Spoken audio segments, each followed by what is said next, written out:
কখনো কখনো যখন ঢেউ শান্ত হয় তখন সমুদ্র তার কিছু ভুলে যাওয়া গোপন কথা তীরে ফিরিয়ে পাঠায়। জাহাজগুলি ক্রু ছাড়াই ভেসে যায়। রেডিওতে শেষ চিৎকার, ডেকে জমে থাকা মৃতদেহ এবং বছরের পর বছর ধরে নিজেরাই ভেসে থাকা জাহাজ। এটি কোনো গল্প নয়, সবকিছুই সত্য, এবং আজ আমরা সেই সত্যগুলি উন্মোচন করতে যাচ্ছি। তাহলে আজ আমরা আপনাকে সেই 10টি রহস্যময় জাহাজের দিকে নিয়ে যাব যাদের গল্প এখনও সমুদ্রের গভীরে চাপা পড়ে আছে, কিন্তু কখনো কখনো তারা নিজেরাই ফিরে আসে।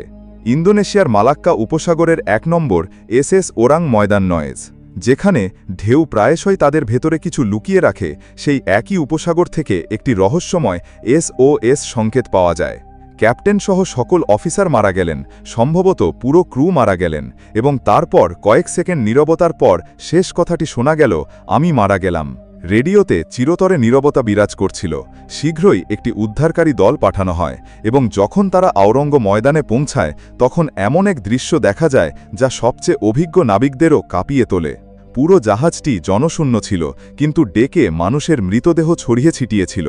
প্রতিটি মৃতদেহ ছিল এক রহস্য, চোখ মুখ খোলা, খোলা মুখে ভয়ের ছায়া, যা সম্ভবত মানুষের বোধগম্যতার বাইরের দৃশ্য দেখার পর দেখা দেয়।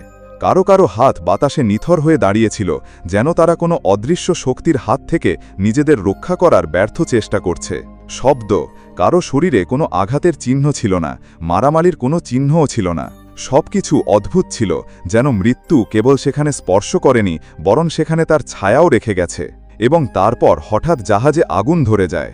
কোনো সতর্কতা ছাড়াই পুরো জাহাজটি আগুনে পুড়ে যায়, এবং কিছুক্ষণের মধ্যেই এসএস আওরঙ্গ ময়দান সমুদ্রের গভীরে অদৃশ্য হয়ে যায়।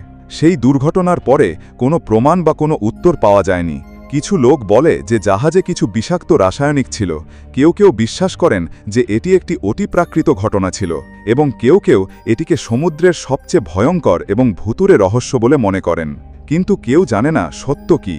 এমন সৌরজগৎ এখনও ঢেউয়ের মধ্যে ভাসমান একটি প্রশ্ন, যার উত্তর সম্ভবত সমুদ্রও দিতে চায় না। 2 নম্বর দ্য ফ্লাইং ডাচম্যান। কোনো সাধারণ জাহাজ নয়, কিন্তু এর এমন একটি নাম আছে যা শুনলে নাবিকরা কাঁপতে থাকে।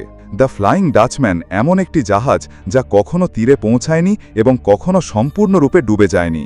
এই গল্পটি সপ্তদশ শতাব্দীর একজন একগুঁয়ে ক্যাপ্টেন, যিনি ঝড়ের মধ্যেও থামতে প্রস্তুত ছিলেন না। কথিত আছে যে তিনি সমুদ্রকেই চ্যালেঞ্জ করেছিলেন, জেনে রাখুন, এবং তারপর তাকে অভিশাপ দেওয়া হয়েছিল যে আপনি এবং আপনার জাহাজ কখনো তীর দেখতে পাবেন না, আপনি সর্বদা ঢেউয়ের মধ্যে ঘুরে বেড়াবেন। সেই থেকে বিশ্বজুড়ে নাবিকরা দাবি করেছেন যে তারা ঝড়ের মাঝখানে বজ্রপাতের মতো জাহাজটি দেখেছেন। একটি পুরনো পচা জাহাজ যার পাল ছিঁড়ে গেছে এবং কোনো শব্দ নেই, কিন্তু যখনই কেউ সেই জাহাজের কাছে যাওয়ার চেষ্টা করে তখনই এটি হঠাৎ করেই বাতাসে অদৃশ্য হয়ে যায়। লোকেরা বলে যে কেউ এই জাহাজটি দেখে তার সাথে অবশ্যই খারাপ কিছু ঘটে। কেউ মারা যায়, কেউ জাহাজডুবি হয়, এবং কেউ কেউ নিজেই রহস্যে পরিণত হয়। ফ্লাইং ডাচম্যানকে এখনও একটি সতর্কীকরণ হিসাবে বিবেচনা করা হয়, একটি অভিশাপ যা ঢেউয়ের ওপর চড়ে আসে এবং প্রতিটি ঝড়ের সাথে ফিরে আসে। 3 নম্বর MV জয়িতা। অক্টোবর 1955 দক্ষিণ প্রশান্ত মহাসাগরের গভীরে 24 জন যাত্রী নিয়ে একটি ছোট জাহাজ MV জয়িতা রওনা দেয়। আবহাওয়া পরিষ্কার ছিল, রুট ঠিক করা হয়েছিল, কিন্তু তারপর জাহাজটি হঠাৎ অদৃশ্য হয়ে যায়। ঘণ্টার পর ঘণ্টা রেডিওতে কোনো সাড়া না পেয়ে দিন কেটে যেতে থাকে। 1 সপ্তাহ, তারপর 2টি, তারপর আরও 3 সপ্তাহ পরে, ঠিক 5 সপ্তাহ পরে জয়িতা সমুদ্রে একা ভাসমান অবস্থায় পাওয়া গেল। কিন্তু সবচেয়ে ভয়ঙ্কর বিষয় ছিল জাহাজটি পাওয়া যায়নি, বরং এতে একজনও উপস্থিত ছিল না। কোনো ক্রু নেই, যাত্রী নেই, মৃতদেহ নেই, কিছুই নেই। ভেতরের দৃশ্যটি আরও মর্মান্তিক ছিল। রেডিও চালু ছিল এবং খাবার যেমন ছিল তেমনই রাখা হয়েছিল। ওষুধগুলি তাদের জায়গায় ছিল, যেন কেউ সেখান থেকে চলে গেছে। একটা স্যান্ডউইচ অর্ধেক খেয়ে ফেলা হয়েছিল, কিন্তু পুরো জাহাজে মানুষের কার্যকলাপের একটাও চিহ্ন ছিল না। রক্তপাত হয়নি, লড়াই হয়নি, ঝড়ের কোনো চিহ্নও ছিল না। মনে হচ্ছিল যেন মুহূর্তের মধ্যে 24 জন লোক অদৃশ্য হয়ে গেছে, যেন কোনো অদৃশ্য শক্তি সবাইকে টেনে নিয়ে জাহাজ থেকে বেরিয়ে গেছে, যাতে লোকেরা প্রশ্ন জিজ্ঞাসা করতে পারে। বিজ্ঞানীরা তদন্তের জন্য তত্ত্ব তৈরি করেছিলেন, কিন্তু কোনো উত্তর খুঁজে পাননি। কেউ কেউ বিশ্বাস করেন যে এতে অতিপ্রাকৃত হস্তক্ষেপ ছিল, কেউ কেউ এটিকে ষড়যন্ত্র বলে অভিহিত করেন, এবং কেউ কেউ এখনও বিশ্বাস করেন যে জয়িতা সেদিন সমুদ্রের অন্য একটি অংশের সাথে সংঘর্ষে লিপ্ত হয়েছিল। এমভি জয়িতা এখনও আমাদের মনে করিয়ে দেন যে যখন সমুদ্র ডুবে যায় তখন এটি সব সময় বলার মতো কিছু রাখে না। গোলমাল নম্বর 4, মেরি সেলেস্টে। 1872 সালে আটলান্টিক মহাসাগরের মাঝখানে একটি জাহাজ পাওয়া যায়। মেরি সেলেস্টে তার পথে ছিল, আবহাওয়া পরিষ্কার ছিল এবং কোনো বিপদের আভাস পাওয়া যাচ্ছিল না, কিন্তু জাহাজটি কখনো তার গন্তব্যে পৌঁছাতে পারেনি। কয়েক সপ্তাহ পরে মেরি সেলেস্টকে ভেসে থাকা অবস্থায় পাওয়া যায়। জাহাজটি অক্ষত ছিল, পাল খোলা ছিল, বগিতে রাখা লাগেজগুলো তার জায়গায় ছিল, এমনকি জাহাজের লাইফবোটটিও নিখোঁজ ছিল না।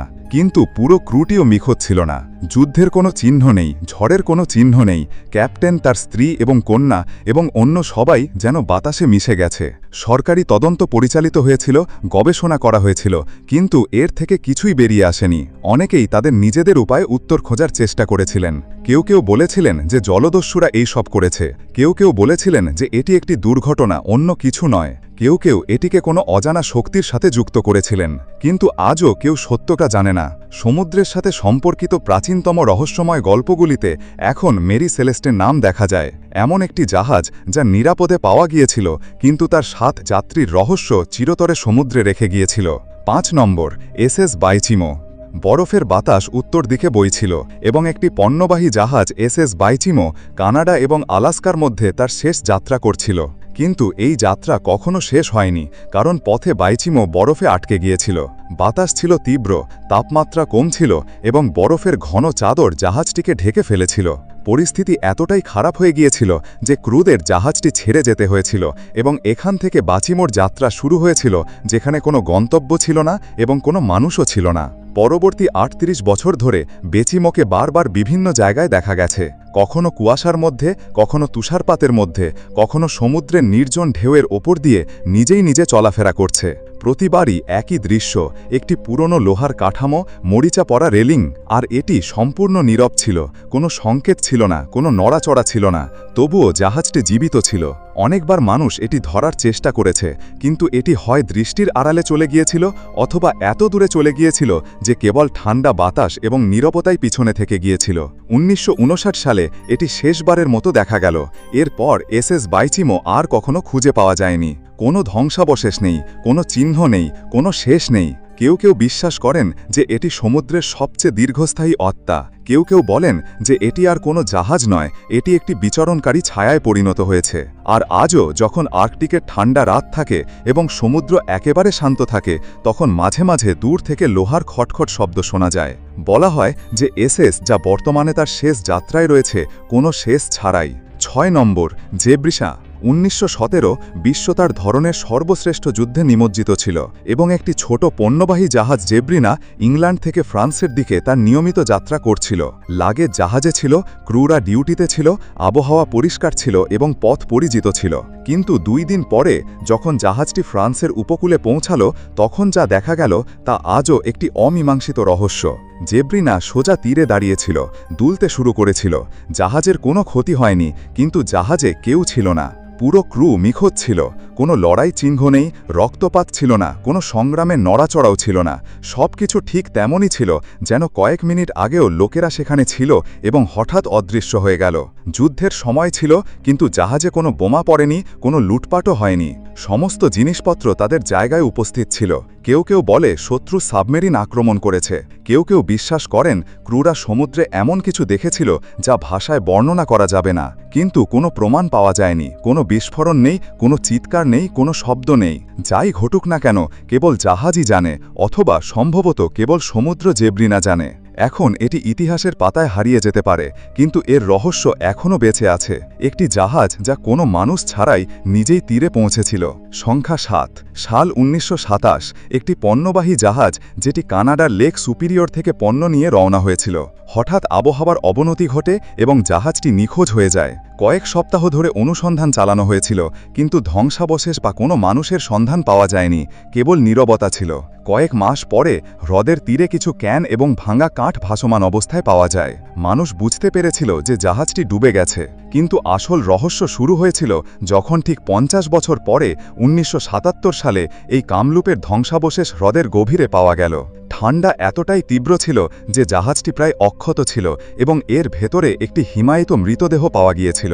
হ্রদের ঠান্ডায় দেহটি নিখুঁতভাবে সংরক্ষিত ছিল। মনে হচ্ছিল লোকটি এখনও অপেক্ষা করছে, কেউ দরজা খুলে বলবে, এখন তুমি যেতে পারো। এসএস ক্যামলুপস আজও সেখানেই আছে, হ্রদের নিচে নীরবতায় শেষ যাত্রী নিয়ে। 8 নম্বর জাহাজ। বছরটি ছিল 1921। আমেরিকার পূর্ব উপকূলের কাছে ঝড়ের পর কেরালা রিং নামে একটি বড় জাহাজ তীরে আটকা পড়েছিল। জাহাজটি একেবারে নিরাপদ ছিল, রাডারটিও সঠিক জায়গায় ছিল, কিন্তু পুরো জাহাজটি খালি ছিল। নাবিকদের কোনো চিহ্ন ছিল না, কোনো শব্দ নেই, কোনো নড়াচড়া নেই, কেবল একটি নীরব জাহাজ যা মনে হচ্ছিল নিজে থেকেই তীরে এসে পৌঁছেছে। যখন তদন্ত করা হয়েছিল তখন ভেতরের দৃশ্যটি আরও অদ্ভুত ছিল। টেবিলে খাবারের প্লেট রাখা ছিল, কাপড় নতুনভাবে ধোয়া হয়েছিল, কাগজপত্র ভালো অবস্থায় ছিল, সবকিছু যেন জাহাজটি পরিত্যক্ত অবস্থায় ছিল, কিন্তু কেউ বুঝতে পারছিল না যে মুহূর্তের মধ্যে সমস্ত নাবিক কোথায় চলে গেছে। কোনো রক্তপাত হয়নি, ঝড়ের কোনো স্পষ্ট লক্ষণও ছিল না, কোনো SOS কলও নেই। কেউ কেউ এটাকে জলদস্যু বলে অভিহিত করেন, অথবা কোনো আভ্যন্তরীণ বিদ্রোহ, কিন্তু যদি তাই হয়, দিন, সপ্তাহ, মাস কেটে যায়, কিন্তু কোনো উত্তর আসে না। সরকার বলেছিল যে এটি ঝড়ের শিকার হতে পারে, কিন্তু এখন প্রশ্ন উঠছে, একটিও SOS না পাঠিয়ে এত বড় জাহাজ কিভাবে ঝড়ের মধ্যে অদৃশ্য হয়ে যেতে পারে? বিষয়টি বহু বছর ধরে চাপা ছিল। তারপর পরিবারের চাপে 1994 সালে সমুদ্রের 3 মাইল গভীরে ধ্বংসাবশেষটি পাওয়া যায়। অ্যামি, ডার্বিশায়ার 3 ভাগে ভেঙে পড়েছিল। ধ্বংসাবশেষ দেখার পরেও কেউ বলতে পারেনি জাহাজটি কিভাবে এবং কেন ভেঙে পড়েছিল। কোনো বোমা নেই, কোনো সংঘর্ষ নেই, কোনো সন্ত্রাসী হামলা নেই, কেবল একটি নীরব মৃত্যু যা আজ পর্যন্ত কেউ বুঝতে পারেনি। কেউ কেউ এটিকে দুর্ঘটনা বলে মনে করেন, আবার কেউ কেউ এটিকে নকশার ভুল বলে মনে করেন। কিন্তু সত্য যাই হোক না কেন, এই জাহাজের এই নিখোঁজ হওয়া এখনও বিশ্বের সবচেয়ে বড় অলিখিত সামুদ্রিক রহস্যগুলির মধ্যে একটি। কারণ সমুদ্র যখন গ্রাস করে, কখনো কখনো কিছুই পিছনে ফেলে না। তো বন্ধুরা, এই ছিল সেই 10টি রহস্যময় জাহাজ যারা কেবল সমুদ্রে ঘুরে বেড়াতো না, বরং মানুষকেও তাদের সাথে নিয়ে যেত এবং এমন ভয় পিছনে ফেলে যেত যা ঢেউয়ের চেয়েও গভীর ছিল। একটি নীরবতা যা এখনও কথা বলে এবং কিছু প্রশ্ন যার উত্তর হয়তো সমুদ্র কখনো দিতে চায় না। যদি এই রহস্য আপনাকে গভীরভাবে স্পর্শ করে থাকে, তাহলে এই ভিডিওটি লাইক করুন এবং এমন অজানা এবং অশ্রুত রহস্যের জন্য চ্যানেলটি সাবস্ক্রাইব করতে ভুলবেন না।